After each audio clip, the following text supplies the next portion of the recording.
This week is again so important. This point is absolutely crucial because it has the power to shape your entire life. It's about setting a standard. What are your standards? Let me give you an example. We'll look at some top athletes, do an exercise, and then revisit to see how deeply this influences your life.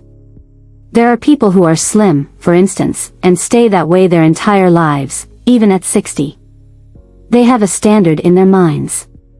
If you ask them why they're so consistently slim, many will tell you that they never let the scale exceed a specific number. If they see that number rise, they immediately take action to bring it back down. This is their standard, they simply won't allow it to go higher. This topic is mental, but it's critical to your success across your entire life. It's something you might not even realize. Look at professional athletes. Muhammad Ali, for instance, was known as one of the strongest and most intense fighters. He declared himself the greatest even before he was, and when he faced George Foreman in the famous Rumble in the Jungle in 1974, Ali was considered an underdog. Foreman was an unstoppable force at that time.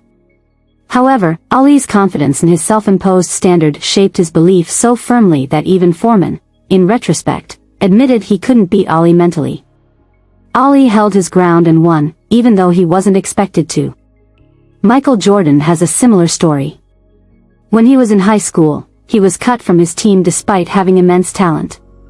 His coach told him, "If you can show up at 6 a.m. every morning to practice, I'll train you and we'll talk about joining the team next year."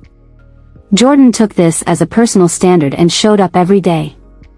Later in his career, after losing to the Detroit Pistons, he increased his standards, working harder, lifting his team, and dominating to the point that he won 3 consecutive NBA titles, took a break, then came back and won 3 more.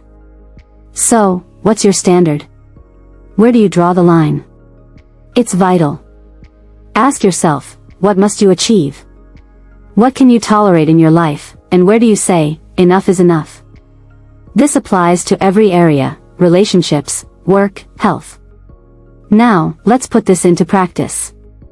Pause this video, and write down your standards across different areas, your weight, your career, relationships. For example, in a relationship, where's the line? What are you willing to accept, and what's a deal breaker? Take at least 10 to 15 minutes to do this. This week's exercise builds on last week's priorities. We're organizing your musts and shoulds in each area. This exercise will help you see where your standards lie. It's crucial because your standards will define your life, just as they defined the success of people like Ali and Jordan. So take some time to write everything down every day this week. After a week, compare your notes to see where your standards evolve or remain consistent. Let's get started. This is a critical week. I wish you much success, and I'll see you next week. Your Elise.